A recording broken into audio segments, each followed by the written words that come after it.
Okay, so today we are going to do a genetic probability candy lab. So I'm going to help you get started, and I will go through the lab so you can get the data, and then at that point you will need to finish the analysis questions on your own. All right, so let's read the introduction. Gregor Mendel used mathematical analysis of garden pea plants to develop the laws of genetics. In this investigation, you will mimic his experiments by studying traits carried on human chromosomes. Recall that each sperm and egg carry only one gene for any trait, and when these cells fuse during fertilization, the result is a fertilized eggs with two genes for one trait, one from each parent. Because the separation of the homologous chromosomes during meiosis is a random event, the particular allele that a gamete carries for any single trait cannot be predicted. Therefore, the chromosome pair that an offspring receives for that trait cannot be known. Using genetic information known about an offspring's parents, however, the principles of heredity can be applied to determine the offspring's probable genetic inheritance. The simplest and most reliable calculations can be made using the Punnett squares if the parental genotype is known. In this investigation, you will examine chance genetic events to determine the probability of specific outcomes. All right, so then we have some pre-lab vocabulary, which we should know the definitions of these terms. I'm not going to give them to you because they are in your notes. If you did not write notes, then you can go to the PowerPoints in Blackboard. But you have homozygous, heterozygous, genotype, and phenotype. You need the definition of each of those, and then you also need to have examples, and that is all in your notes. All right, so let's move to the pre-lab questions. In a human, almond-shaped eyes are dominant to round-shaped eyes, and they give us the letter. E represents almond shape, and lowercase e represents the round shape. What are the genotypic, and phenotypic ratios if you cross two heterozygous individuals? Create a Punnett square. Okay, so this right here, heterozygous individuals, that is our huge clue to know what their genotype is. So it has to be a capital E and a lowercase e, because hetero is two different alleles. We have a capital allele and a lowercase allele. And so we're crossing two heterozygous individuals. So they will have the same genotype. Okay, well that was easy. If it was homozygous, then it would be either two capital E's or two lowercase e's, but that's not the case. So let me draw a Punnett square, and then we'll do the Punnett square. Okay, so here is our Punnett square. So we're going to cross these. We've got capital E and capital E, and so that's going to be two capital E's. Okay. And then we have a capital E and a lowercase e, and I always write the capital letter first. All right. And then we have a lowercase e and a capital E, and once again, always write the capital first. And then we have a lowercase e and a lowercase e. And there is our Punnett square. So let's see what the questions are.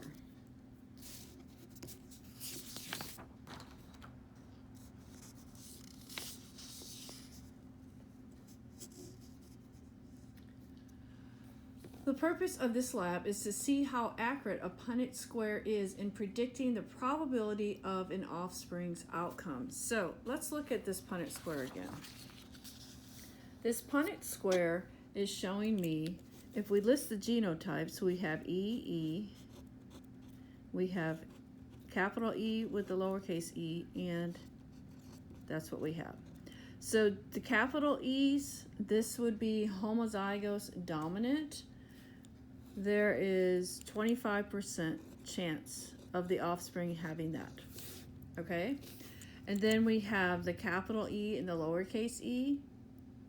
that is heterozygous dominant, and we have 50% of that. And then the two lowercase e's, this is the recessive for this trait. This is when you would have round eye shape. And there's, for the genotype, there's 25% chance of that. All right, so let's go ahead and label this genotype. Okay, so let's do a chart with the phenotype.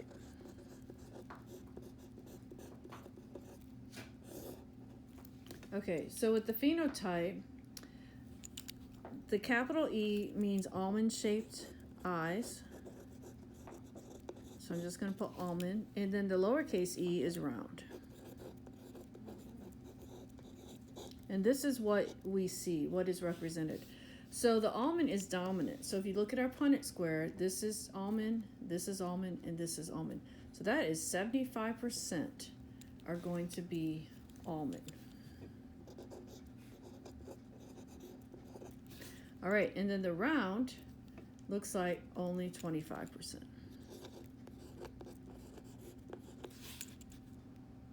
Okay, so that gave us some data, some information to compare to.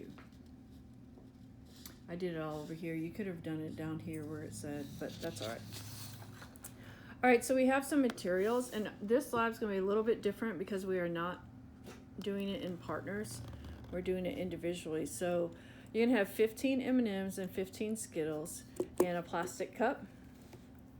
So that's what I have. I already have them in here. There's 15 Skittles and 15 M&Ms in my cup.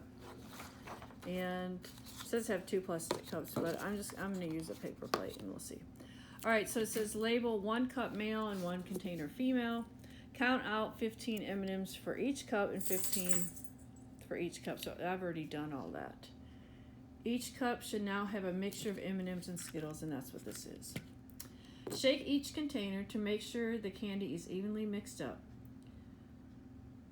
And then if you were working with partners, one would be the male and one would be the female, and you're going to pick the candy out of here. But we're not working with partners because we don't want to do that. And so we're working by ourselves. And in this case, you're all watching me do it. So, all right, gently shake each cup. Choose your eyes and select 1 candy from your cup. In this activity, there's going to be 2 possibilities. The capital E is the almond-shaped eyes, and that's an M&M. So if I pull out an M&M, that's a capital E. If I pull out a Skittle, that's a lowercase e. Hint, both parents are heterozygous and have a mix of M&Ms and Skittles. All right, so it says, what is the genotype for the male? Well, if they're heterozygous, that has to be a capital E and a lowercase e, and the same for the female. Okay. And then it says, after both parents have selected 1 candy from each cup, place a check in the data table in the correct column of the genotype selected. Example, if you and your partner each choose an M&M from each cup, you would check EE box for the first trial. Return the selected candy to the original cup selected from. Continue selecting 1 candy from each container and recording your selections in your data table until you have completed 15 trials. Okay, so let's get started with getting our data. And I've shaken up the Skittles and the M&Ms. I just kind of put my hand over it and shake it. All right, so trial 1. You reach in and pull out, and this is a Skittle. So what that means is a Skittle represents a lowercase e. So that's a lowercase e that I got for the first trial. And then I pick out another one, and this is an M&M. So in this trial, we have a capital E, a lowercase e. So that's this one. Okay, and I'm going to put those back and shake it again.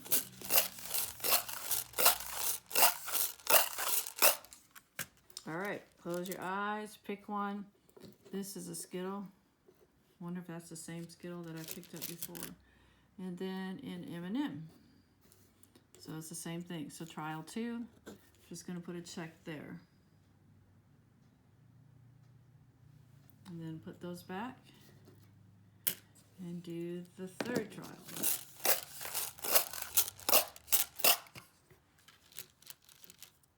All right, I have an M&M. This one's hard to grab. And a Skittle. I think that green Skittle, either I have a lot of green Skittles or I'm pulling the same one. So it's the same thing. Capital E, lowercase e. All right, we'll try it again.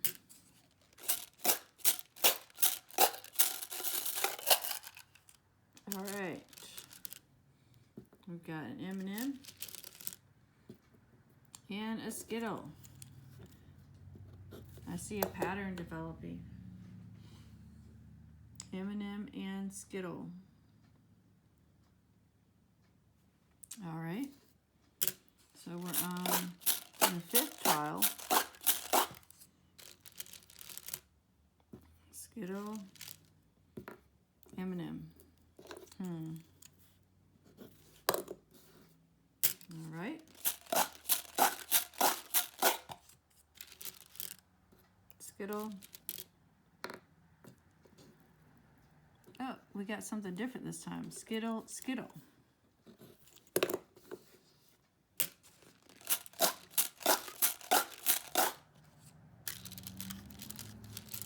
Oh, sometimes it's hard. I can't pick one up.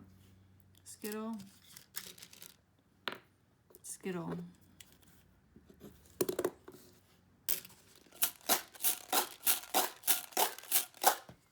All right. Skittle, Skittle.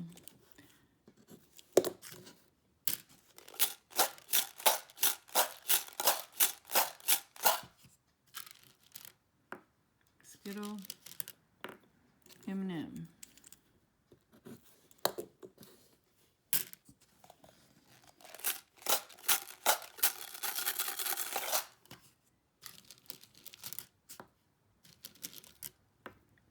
M&M and Skittle.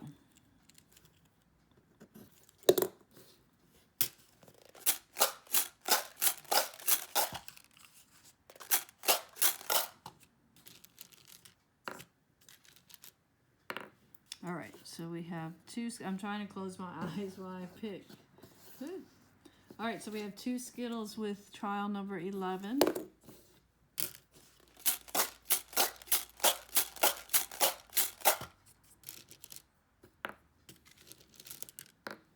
All right, this one we have an M&M and a Skittle.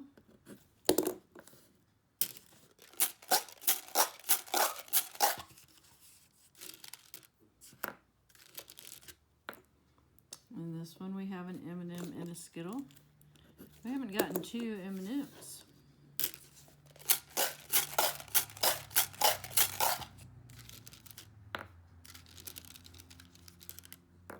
M&M and Skittle, and I'm trying to grab the first one I touch as well. All right, that was 14. One more.